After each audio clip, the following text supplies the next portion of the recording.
Sirens echo through the streets of Dar es Salaam. The air smells of smoke and sweat. Young voices rise against the night, chanting words once whispered only in private: freedom for Tanzania. For decades, Tanzania was known as East Africa's calm heart, no coups, no chaos, a quiet nation led by steady hands. But that image has just shattered. What began as a single political decision, the government blocking opposition figure John Heche from crossing into Kenya to attend Raila Odinga's funeral, has ignited a storm no one can control. The streets are alive with anger. Students, riders, and workers march together, their chants echoing through cities once known for silence.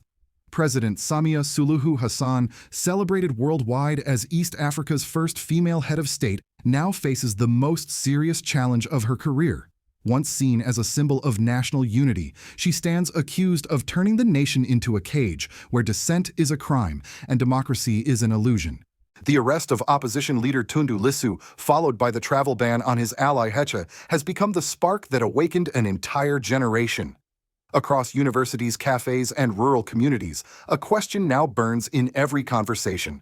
Has Tanzania reached the point where freedom of speech is treated as rebellion? The tension is no longer confined within its borders. Youth from both Kenya and Tanzania are linking arms in defiance, a cross-border movement born out of shared frustration and digital solidarity. This is no ordinary protest. It is a generational reckoning, a test of whether East Africa's young democracies can still breathe under growing political pressure. So tonight, as Tanzania trembles, one question echoes beyond its borders. Are we witnessing the birth of a new democratic awakening or the rise of another African dictatorship?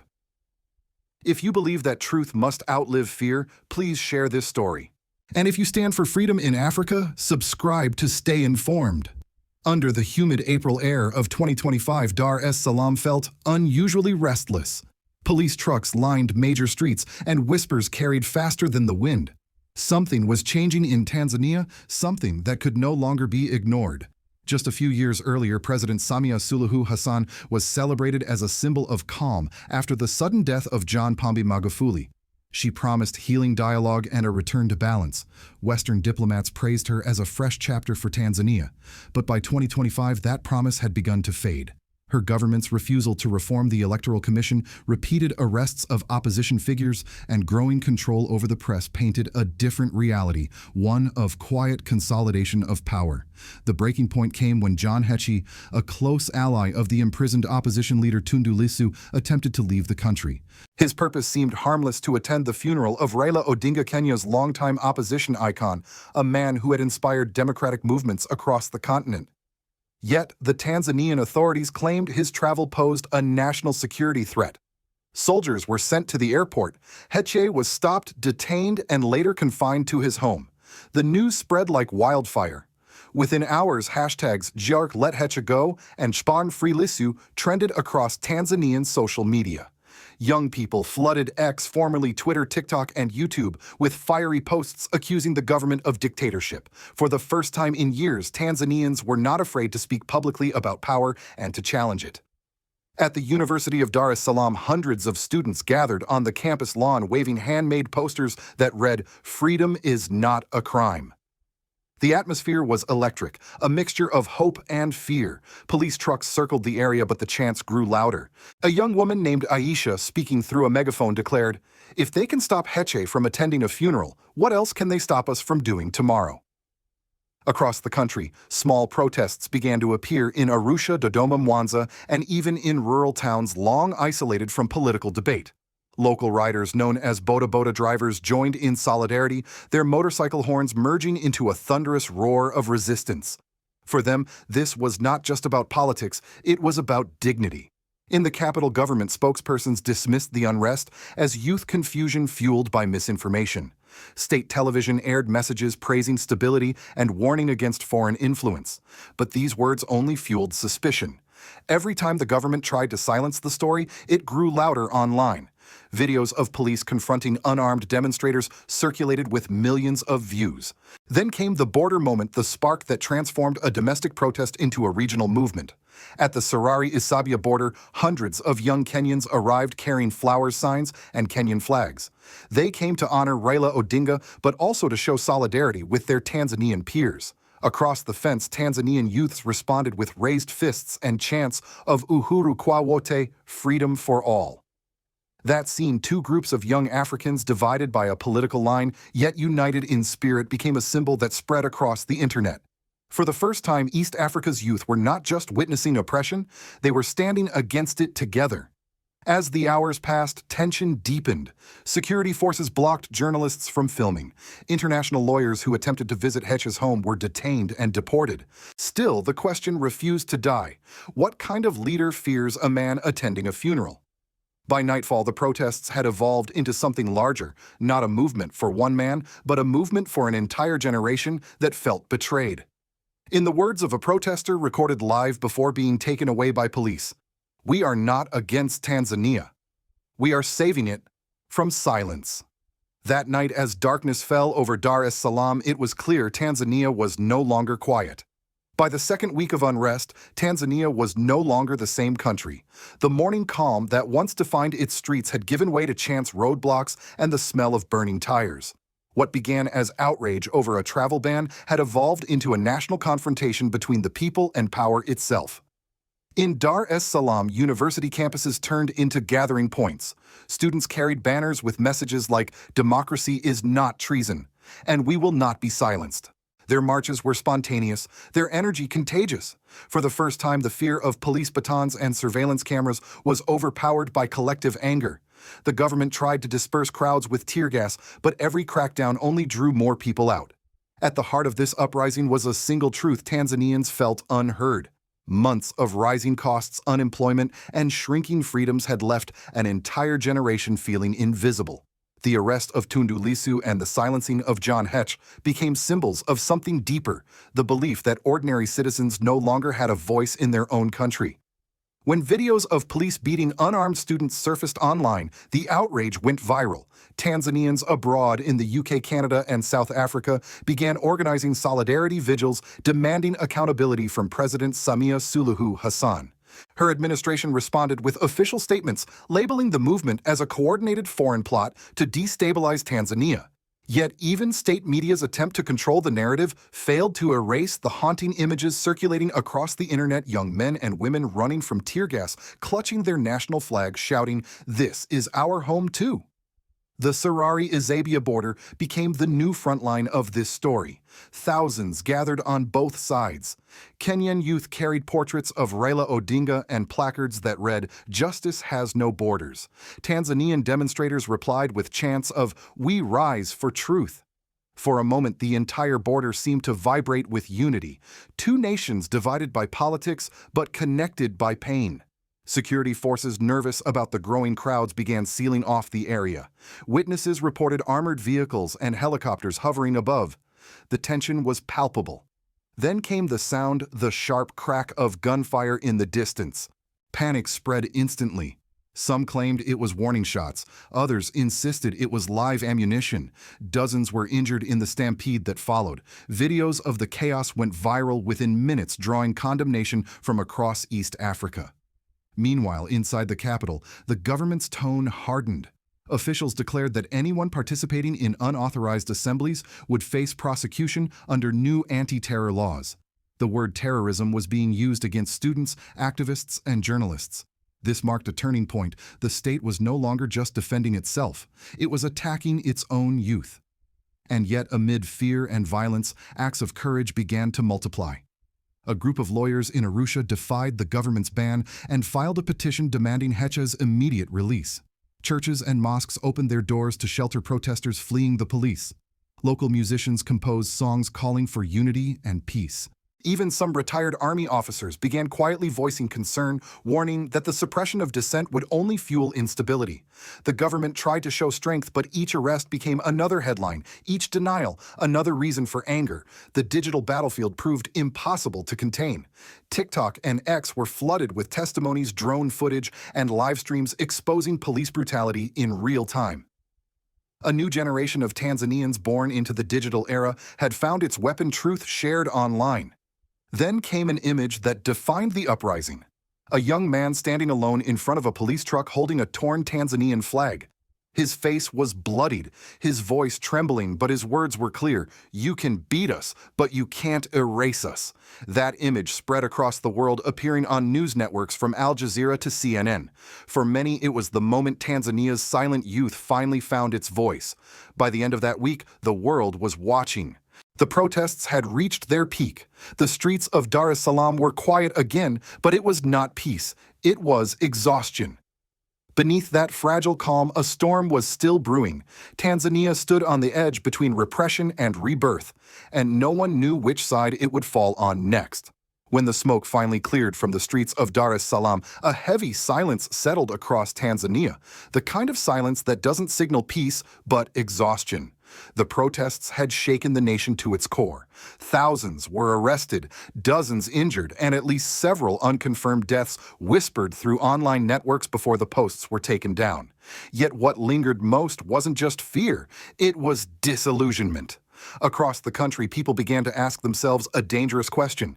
If speaking is a crime, what does freedom really mean? The first major impact was the collapse of public trust. Once viewed as a hopeful reformer, President Samia Suluhu Hassan now faced accusations of betrayal from the very youth who had celebrated her ascent. Her silence during the crisis only deepened suspicion. To many, she no longer represented inclusion or stability, but control. Local journalists who tried to ask critical questions were detained or stripped of their press credentials. Independent media outlets shut down or went underground using encrypted channels to continue reporting. In Dar es Salaam, university classes were suspended indefinitely. Professors sympathetic to the protesters were questioned by security agencies. The once bustling student cafeterias turned quiet. Many young Tanzanians fled to neighboring Kenya seeking temporary refuge. For the first time in a generation, Tanzania's youth, long seen as the pride of its peaceful democracy, began to feel like exiles in their own country. But the political consequences didn't stop there. Inside the ruling party, murmurs of division began to surface. Some senior officials feared the crackdown had gone too far, jeopardizing Tanzania's international image. Rumors circulated that several ambassadors had privately urged the president to open dialogue with civil society before foreign investment began to pull out. And indeed, the economic fallout came swiftly. Tourism bookings dropped sharply after global media aired footage of tear gas and chaos. The shilling weakened, and small businesses suffered as curfews and police patrols disrupted daily life. International investors, once confident in Tanzania's stable business environment, began to quietly pause new deals. Beyond the numbers, however, the emotional cost was immeasurable. In Arusha, a mother named Mariam told a local station, "My son was taken during the protests. I don't even know if he's alive. They say he was a threat. He was just a student." Her trembling voice became the haunting echo of a nation wounded by its own government. Meanwhile, civil society groups tried to fill the void left by political silence. Churches and mosques organized prayer gatherings. Human rights lawyers launched petitions to free detainees. A coalition of youth movements known as Generation Uwazi, the Swahili word for transparency, emerged online calling for truth commissions and constitutional reform. Their slogan spread like wildfire: "We don't need revenge, we need justice." The government responded by blocking several websites and tightening control over mobile networks, but censorship could no longer contain the story. Too many witnesses, too many recordings, too many lives changed forever. For many Tanzanians, the crisis had redefined what it meant to be a citizen. Fear turned to grief, and grief turned into resolve. As one activist wrote from exile, "They can control our streets, but not our memories." Tanzania will remember who silenced its youth. By mid-year, the nation had become a study in contrasts: outward, calm; inward, unrest. Schools reopened, but conversations remained hushed. Parliament resumed sessions, but opposition seats were empty. The flag still flew high, but its colors seemed dimmer than before. What began as a single act of political defiance had left behind a fracture that would take years to heal, a wound between government and people, trust and truth, power and promise. As images of chaos from Dar es Salaam and the Serari border filled global news feeds, the world could no longer look away. Tanzania, once described by Western diplomats as a pillar of stability in East Africa, was now trending for all the wrong reasons. In Washington, the U.S. State Department issued a carefully worded statement calling for restraint on all sides and respect for fundamental freedoms. It was diplomatic language, cautious, deliberate, and calculated. But behind closed doors, analysts at think tanks like the Council on Foreign Relations and Brookings Institution debated whether President Samia's actions had crossed the line from authoritarian pragmatism into outright repression. One commentator on PBS remarked Tanzania is testing the limits of America's patience, but also its priorities. For decades, Tanzania had been one of Washington's quiet success stories, a reliable security partner, a key recipient of U.S. aid, and an anchor in a volatile region. But now, with young Tanzanians accusing their government of dictatorship and using social media to broadcast abuses, the image of partnership looked increasingly fragile. Human rights groups in New York and Brussels urged sanctions against senior officials. The United Nations Human Rights Council called for an independent inquiry. Yet the West's response remained restrained, unwilling to alienate an ally in the region while juggling crises in the Horn of Africa, Gaza, and Ukraine. Meanwhile, African voices began to rise in response. Kenya's opposition leaders condemned the violence and urged President Samia to release all political prisoners.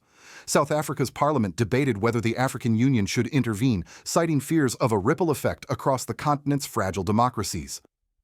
Even Ibrahim Traore of Burkina Faso, speaking during a youth conference in Ouagadougou, warned that a democracy that silences its people is no democracy at all. His words resonated far beyond West Africa, drawing comparisons between Tanzania's unrest and the wave of popular awakenings spreading across the continent. European media outlets framed the crisis differently. The BBC emphasized a woman president under immense pressure, while Le Monde in France questioned whether Western silence reflected double standards in Africa. Russian and Chinese state media, on the other hand, used the turmoil to criticize the West's narrative of African democracy, arguing that Tanzania's unrest proved that imported political models were doomed to fail. Across the African diaspora in London, Atlanta, Toronto, Tanzanian students and activists staged peaceful marches holding placards reading "Justice for Lissu, Freedom for Heche." They reminded the world that this was not a geopolitical chess game, but a human story, one of broken promises and unfulfilled dreams. By late 2025, global attention began to fade as newer crises took center stage. But the question remained, what will Tanzania become in the eyes of the world? To some, it was a nation struggling through the growing pains of democracy. To others, it was a warning proof that even the most stable African states can fall into repression if power goes unchecked. For Washington and its allies, Tanzania had become an uncomfortable mirror, a reminder that democracy left unattended can wither, not with a coup, but with silence. And for the rest of Africa, it had become a lesson that freedom cannot be imported or imposed.